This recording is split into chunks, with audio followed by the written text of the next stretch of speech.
Hello കുട്ടികളെ, നമ്മളിന്ന് ഈ ക്ലാസ്സിൽ ചെയ്യുന്നത് ഫിസിക്സിലെ 7 ചാപ്റ്ററുകളുണ്ട്. ഓക്കെ, അതിൽ ഒന്നാമത്തെ ചാപ്റ്ററുകളുടെ പ്രത്യേകത 1, 2, 3. ഒന്നാമത്തെ പാഠം വൈദ്യുത പ്രവാഹത്തിൻ്റെ ഫലങ്ങൾ, രണ്ടാമത് വൈദ്യുത കാന്തികത, മൂന്നാമത് വൈദ്യുത കാന്തിക പ്രേരണം. ഈ 3 പാഠങ്ങൾ വൈദ്യുതിയായി ബന്ധപ്പെട്ടതാണ്. ഓക്കെ, അതിലെ ഫസ്റ്റ് ചാപ്റ്ററിൻ്റെ ബേസിക് ആയിട്ടുള്ള കാര്യങ്ങളാണ് നമ്മൾ ഇതിൽ പറയുന്നത്. അപ്പോൾ നിങ്ങൾ ഈ പാഠം പഠിക്കുന്ന സമയത്ത് നിങ്ങൾ 9 ഇതിൻ്റെ കാര്യങ്ങളൊക്കെ ആൾറെഡി പഠിച്ചു വെച്ചിട്ടുണ്ട്. അതൊന്ന് നമ്മൾ പൊടി തട്ടിയെടുക്കുന്നു, ഒന്ന് റിഫ്രഷ് ചെയ്യുന്നു, എന്നിട്ടാണ് 10 ടോപ്പിക്കിലേക്ക് കിടക്കുക. ഓക്കെ, 3 പാഠങ്ങൾ വൈദ്യുതിയുമായി ബന്ധപ്പെട്ടതാണ്. ആകെ 40 മാർക്കിനാണ് ഫിസിക്സ് വരിക.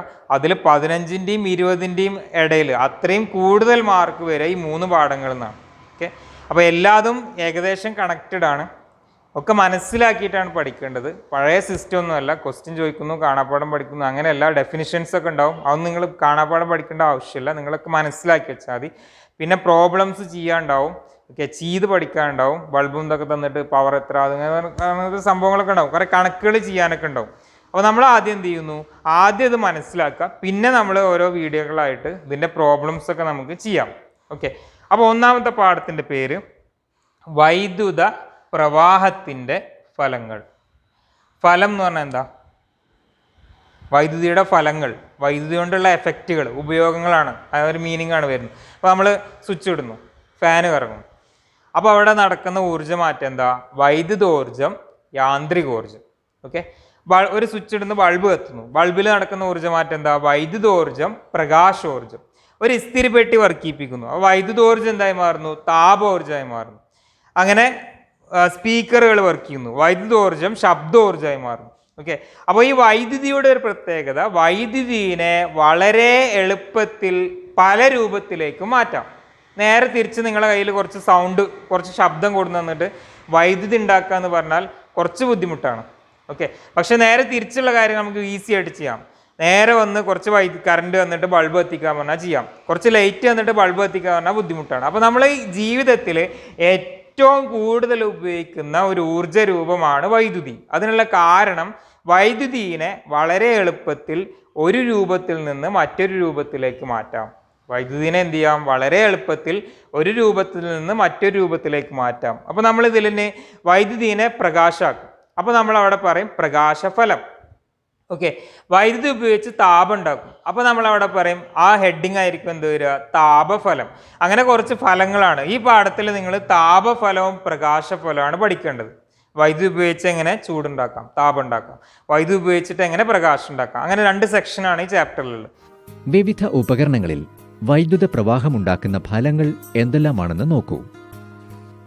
നിങ്ങൾ ഫാൻ ഇടുമ്പോൾ വൈദ്യുതോർജ്ജം യാന്ത്രികോർജ്ജമായി മാറുകയാണ്. അങ്ങനെ ഫാനിൻ്റെ മോട്ടോർ പ്രവർത്തിക്കുകയും ലീഫുകൾ കറങ്ങി കാറ്റ് ലഭിക്കുകയും ചെയ്യുന്നു. ലൈറ്റ് ഇടുമ്പോൾ വൈദ്യുതോർജ്ജം പ്രകാശോർജ്ജമായി മാറുന്നു.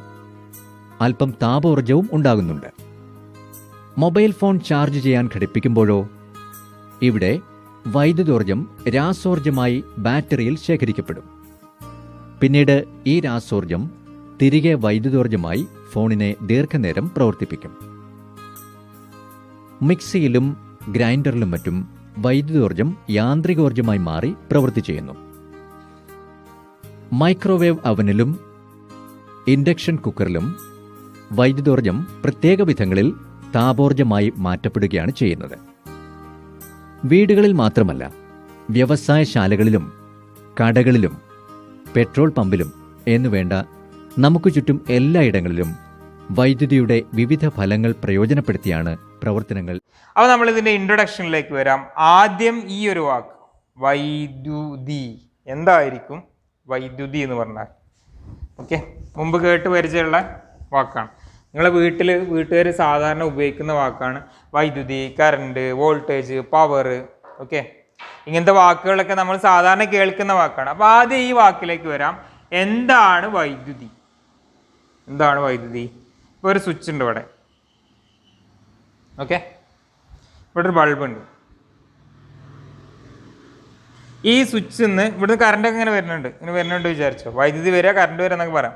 അപ്പോൾ ഇവിടെ നിങ്ങോട്ട് കറണ്ട് നമ്മൾ വയറുമായിട്ട് കണക്ട് ചെയ്യുന്നുണ്ട്. ഓക്കെ, നമ്മൾ സ്വിച്ച് ഓൺ ചെയ്യുന്ന സമയത്ത് ബൾബ് കത്തുന്നു. അത് ബൾബിലേക്ക് നമ്മൾ സ്വിച്ച് ഓൺ ചെയ്തപ്പോൾ ഈ വയറ് വഴി എന്തോ സഞ്ചരിച്ച് ബൾബിലെത്തിയിട്ടാണ് ബൾബ് കത്തിയത്. അപ്പോൾ എന്തായിരിക്കും സഞ്ചരിച്ചിട്ടുണ്ടാവുക? ഈ വയറിലൂടെ ഇലക്ട്രോണുകളാണ് സഞ്ചരിച്ചത്. ഇലക്ട്രോണുകൾ എന്ന് പറയും, അല്ലെങ്കിൽ നമുക്ക് എന്ത് പറയാം, ചാർജുകളാണ് ഒഴുകിയത്. അപ്പോൾ എന്താണ് വൈദ്യുതി എന്ന് പറഞ്ഞാൽ വളരെ സിമ്പിൾ ഡെഫിനേഷനാണ്. ചാർജുകളുടെ പ്രവാഹം എന്ന് പറഞ്ഞാൽ എന്താ? ഒഴുകുക, വെള്ളം പ്രവാഹം, ജലപ്രവാഹം. ഓക്കെ, അപ്പോൾ ചാർജുകൾ ഇങ്ങനെ കണ്ടിന്യൂസ് ആയിട്ട് ഒഴുകുന്നതിനാണ് എന്ത് പറയുക? വൈദ്യുതി. ചാർജുകളുടെ പ്രവാഹമാണ് വൈദ്യുതി. ഈ ചാർജ് എന്നുള്ളതിന് പകരം നമുക്ക് വേണമെങ്കിൽ എന്ത് പറയാം? ഇലക്ട്രോണുകളുടെ പ്രവാഹമാണ് വൈദ്യുതി. എന്താണ് വൈദ്യുതി എന്ന് പറഞ്ഞാൽ ചാർജുകളുടെ പ്രവാഹമാണ്, അല്ലെങ്കിൽ ഇലക്ട്രോണുകളുടെ പ്രവാഹമാണ് വൈദ്യുതി. ഓക്കെ, ഇനി പിന്നെ വാക്ക് എപ്പോഴും ഉപയോഗിക്കുന്ന വേറൊരു വാക്കാണ് കറണ്ട്. അടുത്തായിട്ട് ഓക്സ്ഫോർഡ് ഡിക്ഷണറി കറണ്ട് എന്നുള്ള വാക്കിനെ അതിൽ ഉൾപ്പെടുത്തി. ഇന്ത്യക്കാർ കൂടുതൽ ഉപയോഗിക്കുന്ന ഒരു വാക്കാണ് കറണ്ട്. ഓക്കെ, എന്താണ് കറണ്ട്? നമ്മൾ അതിൻ്റെ മലയാളമാണ് ആദ്യം എഴുതുന്നത്. വൈദ്യുത പ്രവാഹ തീവ്രത എന്താണ് അതിൻ്റെ ഒറിജിനൽ മലയാളം? എന്താണ്? വായിക്കൂ. വൈദ്യുത പ്രവാഹ തീവ്രത. ഒന്നുമില്ല, നോക്കൂ, ഒരു വീട്ടിലെ കണക്ഷനാണ്, സ്വിച്ച് ബോർഡാണ് വിചാരിച്ചു. ഓക്കെ, കുറേ സ്വിച്ചുകളുണ്ട്. ഇവിടുന്ന് ഞാനൊരു അയൺ ബോക്സിനെ ഇവിടെ വർക്ക് ചെയ്യണം. ഒരു അയൺ ബോക്സിലേക്ക് കറണ്ട് കൊടുത്തു. ഇവിടെ ഒരു ബൾബ് വർക്ക് ചെയ്യുന്നുണ്ട്. ഓക്കെ, ഇവിടെ വേറൊരു TV വർക്ക് ചെയ്യുന്നുണ്ട്. ഈ ഓരോ ഡിവൈസിലേക്കും ഇത് അയൺ ബോക്സാണ്, ഇസ്തിരിപ്പെട്ടിക്ക് വേണ്ട ചാർജും ബൾബിന് വേണ്ട ചാർജും TVക്ക് വേണ്ട ചാർജും ഒരേതാവോ? നമുക്ക് ആലോചിച്ചാൽ അറിയാം. ഇസ്തിരിപ്പെട്ടിക്ക് കുറേ നേരം ഉപയോഗിക്കുന്ന സമയത്ത് നമുക്ക് കറണ്ട് ബില്ല് കൂടുന്നുണ്ട്, അതായത് കൂടുതൽ ചാർജ് ഉപയോഗിക്കുന്നുണ്ട് ഇസ്തിരിപ്പെട്ടി. ഈ ബൾബൊക്കെ കുറച്ച് ചാർജ് ഉപയോഗിക്കുന്നുള്ളൂ. അപ്പോൾ എല്ലാ ഉപകരണങ്ങളും ഒരേ അളവിൽ ചാർജ് ഉപയോഗിക്കുന്നില്ല. ഓക്കെ, എല്ലാ ഉപകരണങ്ങളും ഒരേ അളവിൽ ചാർജ് ഉപയോഗിക്കുന്നില്ല. ഇതിൽ ഇസ്തിരിപ്പെട്ടിയിലേക്കാണ് ചാർജുകൾ കൂടുതലായിട്ട് ഒഴുകുന്നത്. ഓക്കെ, അപ്പോൾ ഒരു സെക്കൻഡ് സമയം ഇതിലേക്ക് എത്ര ചാർജ് ഒഴുകുന്നുണ്ടെന്ന്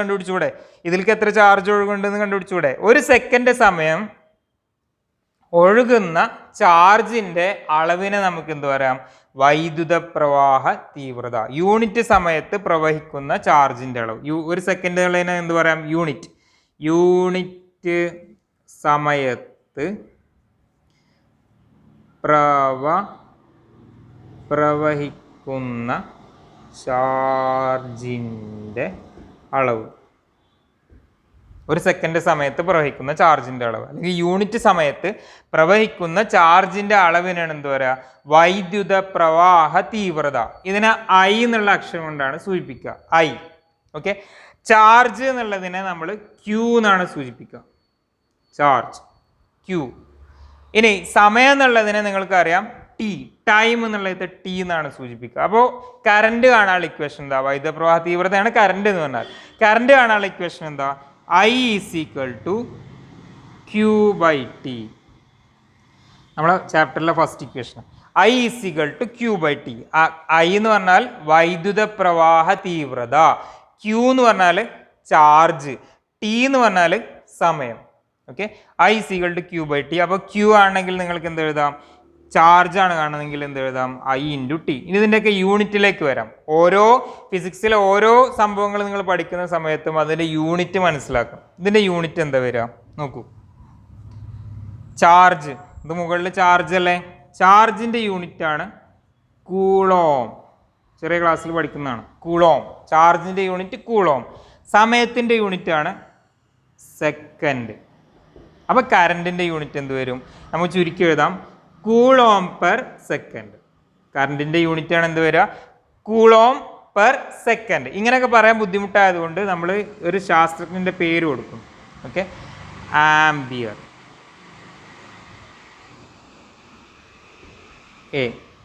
അപ്പോൾ ആംബിയർ ആണ് എന്തിൻ്റെ യൂണിറ്റ്?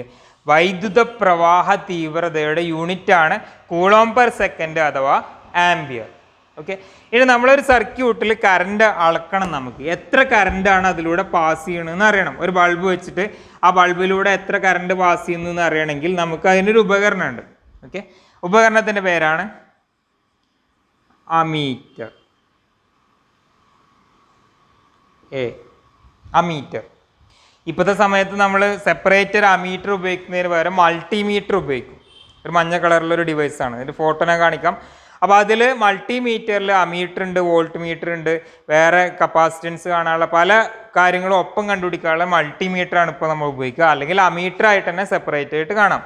അമീറ്റർ ഉപയോഗിച്ചിട്ടാണ് നമ്മൾ എന്ത് കണ്ടുപിടിക്കുക? വൈദ്യുതിയുടെ പ്രവാഹ തീവ്രത, വൈദ്യുത പ്രവാഹ തീവ്രത കണ്ടുപിടിക്കുക. ഇപ്പോൾ ഒരു ബൾബ് ഉണ്ട് വിചാരിച്ചോ. ബൾബിൻ്റെ ചിത്രം എങ്ങനെ വരും? ഒരു വട്ടം, ഒരു താ. ഈ ബൾബ് ഉപയോഗിക്കുന്ന ഒരു സർക്യൂട്ടാണ് വരക്കുന്നത്. സർക്യൂട്ട് എപ്പോഴും കംപ്ലീറ്റ് ആയിരിക്കും. ഇങ്ങനെ ഒരു ബാറ്ററിയൊക്കെ വെച്ച് ഒരു സർക്യൂട്ട് ഉണ്ടാക്കി, ഒരു സ്വിച്ചൊക്കെ വെച്ചു. ഓക്കെ, ഇതാണ് സ്വിച്ചിൻ്റെ ചിഹ്നം, ഇതാണ് ബാറ്ററിയുടെ ചിഹ്നം, ബൾബിൻ്റെ ചിഹ്നം. അങ്ങനെ സർക്യൂട്ടിൽ എനിക്ക് ഈ ബൾബിലേക്ക് എത്ര കറണ്ട് പോകുന്നുണ്ട് കണ്ടുപിടിക്കണമെങ്കിൽ ഈ ബൾബിൻ്റെ അപ്പുറത്തിന് ഒരു അമീറ്ററിനെ അങ്ങനെ വെക്കണം. ഈ പോസിറ്റീവ് അമീറ്ററിൻ്റെ പോസിറ്റീവിലേക്ക്, അമീറ്ററിന് പോസിറ്റീവ് നെഗറ്റീവ് ഒക്കെ ഉണ്ടാവും. ഈ നെഗറ്റീവ് അമീറ്ററിൻ്റെ നെഗറ്റീവിലേക്ക്. ഓക്കെ, ഇങ്ങനെ ഈ ബൾബിൻ്റെ പിന്നാലെയാണ് ഇത് കണക്ട് ചെയ്തത്. ഇങ്ങനെ പിന്നാലെ കണക്ട് ചെയ്യുന്നതിനെയാണ് ശ്രേണി രീതി എന്ന് പറയാം. ഏതാ രീതി? കഴിഞ്ഞ കൊല്ലം പഠിക്കുന്നതാണ് ഇതൊക്കെ. നിങ്ങൾ സെല്ലുകൾ ശ്രേണി രീതിയിൽ എന്നൊക്കെ പറഞ്ഞ് പഠിച്ചു ഓർമ്മയുണ്ടോ? അപ്പോൾ ഈ ബൾബിൻ്റെ പിന്നാലെയാണ് ഇത് കണക്ട് ചെയ്തത്. അതുകൊണ്ട് നമ്മൾ ഇങ്ങനെ എപ്പോഴും അമീറ്റർ ഏത് രീതിയിലാണ് കണക്ട് ചെയ്യേണ്ടത്? ശ്രേണി രീതിയിലാണ് ബന്ധിപ്പിക്കേണ്ടത്.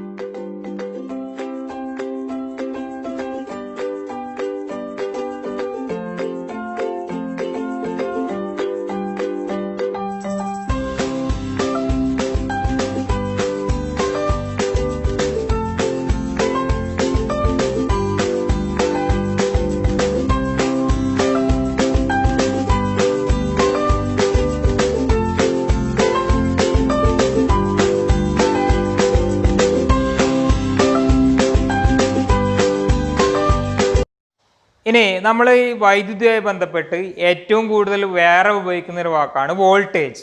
ഓക്കെ, വോൾട്ടേജ്, പൊട്ടൻഷ്യൽ വ്യത്യാസം, EMF, ഇങ്ങനെ പല പേരുകളിൽ നമ്മൾ ഉപയോഗിക്കുന്നുണ്ട്. തൽക്കാലം നിങ്ങൾ ഇതിനെല്ലാം ഒരു കൺസെപ്റ്റിൽ മനസ്സിലാക്കിയാൽ മതി.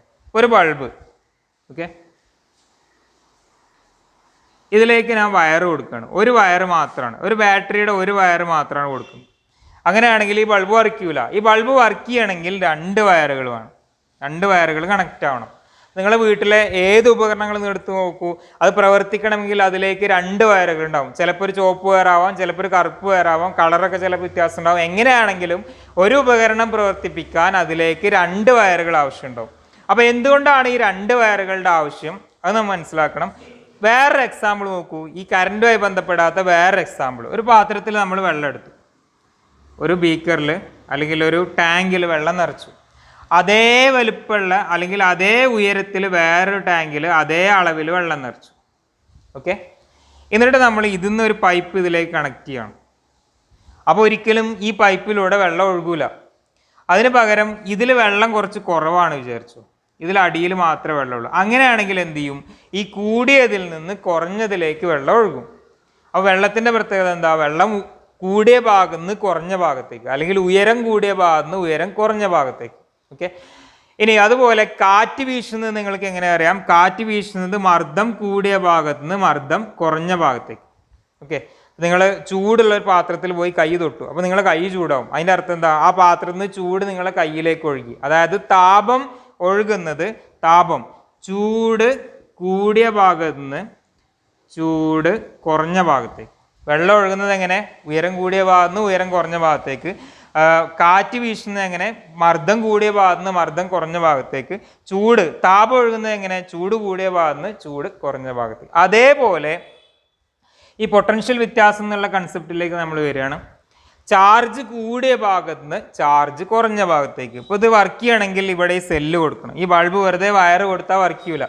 അപ്പോൾ ഇതിൽ സെല്ലിൽ ചാർജ് ഉള്ള ഭാഗം, ചാർജ് ഇല്ലാത്ത ഭാഗം ഉണ്ടാവും. ആ ചാർജ് ഉള്ള ഭാഗത്ത് നിന്ന് ചാർജ് ഇല്ലാത്ത ഭാഗത്തേക്കാണ് എന്തൊഴുകുള്ളൂ? ചാർജുകൾ, ഇലക്ട്രോണുകൾ ഒഴുകുള്ളൂ. അപ്പോൾ ഇലക്ട്രോൺ ഒഴുകണമെങ്കിൽ ചാർജിലുള്ള വ്യത്യാസം വേണം. ഓക്കെ, 2 വയറുകൾ തന്നാൽ ഈ ഒരു വയറിൽ ചാർജ് വേണം, ഒരു വയറിൽ ചാർജ് ഇല്ലാതിരിക്കണം. അങ്ങനെയാണെങ്കിൽ രണ്ടും കൂടി ബന്ധിപ്പിച്ച് അതിലൂടെ ചാർജ് ഒഴുകും. അപ്പോൾ ചാർജിലൊരു വ്യത്യാസം ഉണ്ടാവുമല്ലോ, ആ വ്യത്യാസത്തിനാണ് എന്ത് പറയുക, പൊട്ടൻഷ്യൽ വ്യത്യാസം. അപ്പോൾ എന്തിനായിരിക്കും രണ്ട് വയറുകൾ ഉപയോഗിക്കുക? ഒരു വയറിലൂടെ ചാർജ് ഒഴുകുന്നു, ആ ചാർജ് ആ ഉപകരണം ഉപയോഗിച്ച് ചാർജ് ഇല്ലാത്ത വയറിലൂടെ തിരിച്ചു വരണം. ഇങ്ങനെ സർക്യൂട്ട് കംപ്ലീറ്റ് ആവണം, ഇവിടുന്ന് തുടങ്ങി ഇങ്ങനെ വന്ന് തിരിച്ചിങ്ങോട്ട് തന്നെ എത്തണം. അങ്ങനെയാണെങ്കിൽ മാത്രമേ ഉള്ളൂ എന്ത് ഒഴുകുള്ളൂ, വൈദ്യുതി ഒഴുകുള്ളൂ. ഓക്കെ, പൊട്ടൻഷ്യൽ വ്യത്യാസം എന്നാണ് അതിനെ പറയാം, അല്ലെങ്കിൽ നമുക്ക് വോൾട്ടേജ് എന്ന് പറയാം, അല്ലെങ്കിൽ EMF എന്ന് പറയാം. ഇപ്പം നിങ്ങളുടെ വീട്ടിൽ ഒരു വയറിൽ 230 വോൾട്ട് ഉണ്ടാവും. വോൾട്ട് മീറ്റർ ആണ് ഇത് അളക്കുന്ന ഉപകരണം. ഒരു വയറിൽ 230 വോൾട്ട് ഉണ്ടാവും, ഒരു വയറിൽ 0 ഉണ്ടാവും. അപ്പോൾ ഇതിൻ്റെ ഇടയിലുള്ള വ്യത്യാസം എത്ര? 230 V. അതുകൊണ്ടാണ് നമുക്ക് അതിൻ്റെ ഇടയിൽ ഉപകരണങ്ങൾ പ്രവർത്തിപ്പിക്കാം. ഇപ്പോൾ റോഡിലൂടെ അങ്ങനെ ഒരു വയർ പോകുന്നു, കറണ്ടിൻ്റെ വയർ പോകുന്നു. ഓക്കെ, ഇതിലൊരു പക്ഷി ഇരിക്കുന്നു, പക്ഷിക്ക് ഷോക്ക് അടിക്കുന്നില്ല, എന്തുകൊണ്ട്? ചെറിയ ക്ലാസ്സിൽ പഠിച്ചിട്ടുണ്ടാവും. ഈ പക്ഷിക്ക് ഷോക്ക് അടിക്കില്ല, എന്തുകൊണ്ട്? അതായത് ഈ പക്ഷി വേണമെങ്കിൽ ഇപ്പുറത്ത് വേറൊരു പക്ഷിനായിട്ട് ഇങ്ങനെ ഇരുന്നിട്ട് അവർ എന്തെങ്കിലും ചെയ്യുകയാണെങ്കിൽ, അങ്ങനെ കണക്ഷൻ ചെയ്യുകയാണെങ്കിൽ, അപ്പോൾ ഇതിലൂടെ ചിലപ്പോൾ കറണ്ട് പാസ് ചെയ്യും. വവ്വാലുകളാണ് അധികം ഇങ്ങനെ ഷോക്ക് അടിച്ച് മരിക്കുക. ഓക്കെ, വവ്വാലിനെ അറിയില്ലേ? അപ്പോൾ എന്താ കാരണം? ഈ രണ്ട് വയറുകൾ തമ്മിൽ ചെറിയ പൊട്ടൻഷ്യൽ വ്യത്യാസം ഉണ്ടെങ്കിൽ അവരുടെ ശരീരത്തിൽ കൂടെ വൈദ്യുതി ഒഴുകും, അല്ലെങ്കിൽ ശരീരത്തിൽ കൂടെ വൈദ്യുതി ഒഴുകില്ല. കാരണം ഇത് പ്രതിരോധം കുറഞ്ഞ ഒരു വയറാണ്. അപ്പോൾ ഇത് കൂടെ കറണ്ട് ഇങ്ങനെ ഇലക്ട്രോൺ ഇങ്ങനെ പോവായിരിക്കും, ഇതിലിരിക്കുന്ന പക്ഷിയുടെ മേത്ത് കൂടെ കയറില്ല. അത് നിങ്ങളിപ്പോൾ പിന്നെ ഒരു കൺസെപ്റ്റ് ഞാൻ പറഞ്ഞുതരാം.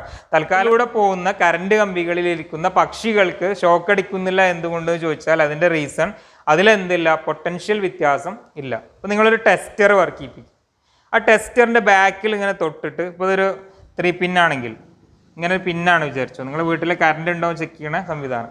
അപ്പോൾ ഇതിൽ പോയിട്ട് ഇങ്ങനെ തൊട്ട് കഴിഞ്ഞാൽ ഈ ബാക്കിൽ തൊട്ടാലേ ഉള്ളൂ കറണ്ട് ഇതുകൂടെ അങ്ങനെ ഒഴുകുള്ളൂ. ഓക്കെ, അപ്പോൾ പൊട്ടൻഷ്യൽ വ്യത്യാസം ഉണ്ടെങ്കിൽ മാത്രമേ ഉള്ളൂ വൈദ്യുതി ഒഴുകുള്ളൂ. ആ പൊട്ടൻഷ്യൽ വ്യത്യാസം നമ്മൾ ഉപയോഗിക്കും, അല്ലെങ്കിൽ വോൾട്ടേജ് എന്ന് ഉപയോഗിക്കും, അല്ലെങ്കിൽ EMF ഇലക്ട്രോ മോട്ടീവ് ഫോഴ്സ് അങ്ങനെ ഒരു വാക്ക് ഉപയോഗിക്കും. അതായത് ഇപ്പോൾ ഇവിടുന്ന് ഒരു ചാർജിന് ഇങ്ങോട്ട് പോകണം, അപ്പോൾ ഈ ഇതിനെന്ത് ചെയ്യണം, ഇലക്ട്രോണുകൾ അങ്ങോട്ട് തള്ളണം. ഓക്കെ, ഇനി എങ്ങനെയാണ് ഈ പൊട്ടൻഷ്യൽ വ്യത്യാസം കണ്ടുപിടിക്കുക നോക്കാം. അതിന് നോക്ക്, ഇവിടെ ഒരു ഇലക്ട്രോൺ ഉണ്ട്, ആ ഇലക്ട്രോണിനെ എനിക്ക് ഇങ്ങോട്ട് കൊണ്ടുവരണം. അതിന് ഞാൻ ഒരു വർക്ക് ചെയ്യണ്ടേ, ഒരു പ്രവൃത്തി ചെയ്യണ്ടേ.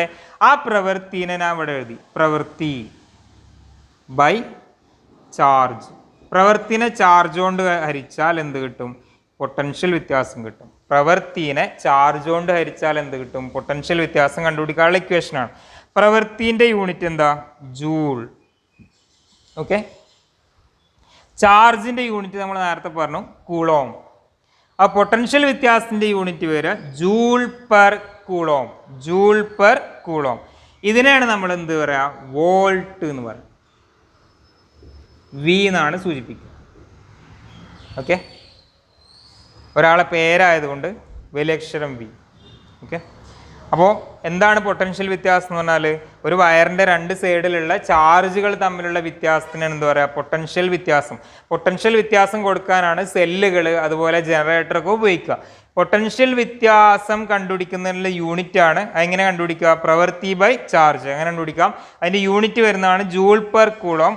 അതിൻ്റെ ചുരുക്കി നമുക്ക് എന്ത് പറയാം, വോൾട്ട് എന്ന് പറയാം. പൊട്ടൻഷ്യൽ വ്യത്യാസം അളക്കുന്ന ഉപകരണമാണ്, പൊട്ടൻഷ്യൽ വ്യത്യാസം അളക്കുന്ന ഉപകരണമാണ് വോൾട്ട് മീറ്റർ. ഓക്കെ, പൊട്ടൻഷ്യൽ വ്യത്യാസം അളക്കുന്ന ഉപകരണമാണ് വോൾട്ട് മീറ്റർ. നേരത്തെ നമ്മൾ കറണ്ട് അളക്കുന്ന ഉപകരണം പറഞ്ഞു അമീറ്റർ. ഇപ്പോൾ നമ്മൾ പറയുന്നത് പൊട്ടൻഷ്യൽ വ്യത്യാസം അളക്കുന്ന ഉപകരണം വോൾട്ട് മീറ്റർ. ശ്രദ്ധിക്കൂ, ഇങ്ങനെയാണ് സൂചിപ്പിക്കുക. ഇപ്പോൾ ഒരു ബൾബ് ഉണ്ട് ഇവിടെ. ഓക്കെ, ഒരു സർക്യൂട്ട് ഉണ്ട്, ബാറ്ററി ഉണ്ട്, ഇങ്ങനെ ഒരു സർക്യൂട്ട് ഉണ്ട്.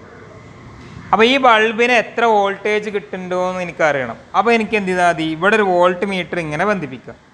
ഇങ്ങനെ ബന്ധിപ്പിക്കുന്നതിനാണ് സമാന്തരം എന്ന് പറയുക. നേരത്തെ നമ്മൾ ബന്ധിപ്പിച്ചത് ബൾബിൻ്റെ അപ്പുറത്ത് ഇങ്ങനെയായിരുന്നു. അമീറ്റർ ശ്രേണിയാണ്, ഇങ്ങനെ ബന്ധിപ്പിക്കുന്നതിനാണ് എന്ത് പറയുക, സമാന്തരം. ഈ ശ്രേണി സമാന്തരമൊക്കെ കറക്റ്റ് ഇനി പഠിക്കൂട്ടോ, പേടിക്കണ്ട.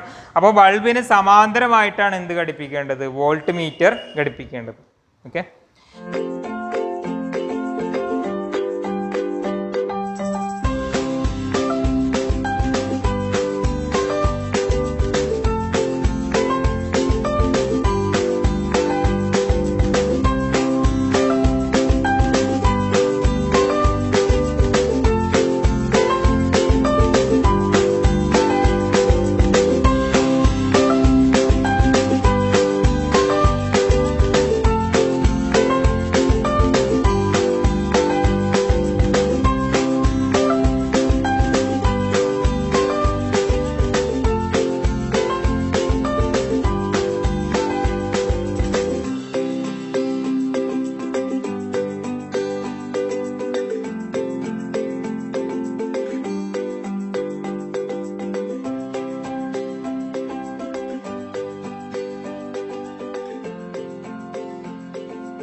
അപ്പോൾ നമ്മൾ ഈ ഒരു സെക്ഷനിൽ ചെയ്തത് വളരെ ബേസിക് ആയിട്ടുള്ള 3 കാര്യങ്ങളാണ്. എന്താണ് വൈദ്യുതി, എന്താണ് വൈദ്യുത പ്രവാഹ തീവ്രത, എന്താണ് പൊട്ടൻഷ്യൽ വ്യത്യാസം. ഓക്കെ, ഇത്രയും കാര്യങ്ങളാണ് നമ്മൾ പറഞ്ഞത്. ഇനി നെക്സ്റ്റ് സെക്ഷനിൽ ഈ വോൾട്ടേജും കറൻറ്റും തമ്മിൽ ബന്ധിപ്പിക്കും. ഓം നിയമം എന്ന് പറഞ്ഞ കാര്യം അങ്ങനെ പറയും. ഓക്കെ, അപ്പോൾ നമ്മൾ ഞാൻ ക്ലാസ്സിൽ എടുക്കുന്നത് ടെക്സ്റ്റിലുള്ള അതേപോലെയല്ല, വ്യത്യാസം ഉണ്ടാവും. ഓക്കെ, ടെക്സ്റ്റിലുള്ള ഓർഡറിൽ ചേഞ്ച് വരുത്തിയിട്ട് നിങ്ങൾക്ക് എങ്ങനെയാണോ പഠിക്കാൻ എളുപ്പം ആവുന്ന രൂപത്തിലേക്ക് മാറ്റിയിട്ട് ആ രൂപത്തിലാണ് പറയുന്നത്. അപ്പോൾ ടെക്സ്റ്റ് നിങ്ങൾ ഒപ്പം വെക്കുക, എന്നിട്ട് പറയുന്ന ഭാഗം മാത്രം അതിൽ നോക്കുക. ഓക്കെ, ഹെഡിങ് എഴുതുക, എന്നിട്ട് ഓരോ സെക്ഷൻ്റെയും ഹെഡിങ് നോക്കിയിട്ട് ആ പോയിന്റുകൾ അതിൻ്റെ അടിയിൽ എഴുതിയെടുക്കുക. ചിത്രങ്ങൾ വരച്ചിട്ടുണ്ടാവും, ചിത്രങ്ങളും വരച്ചെടുക്കുക. സംശയങ്ങളുണ്ടെങ്കിൽ ചോദിക്കുക.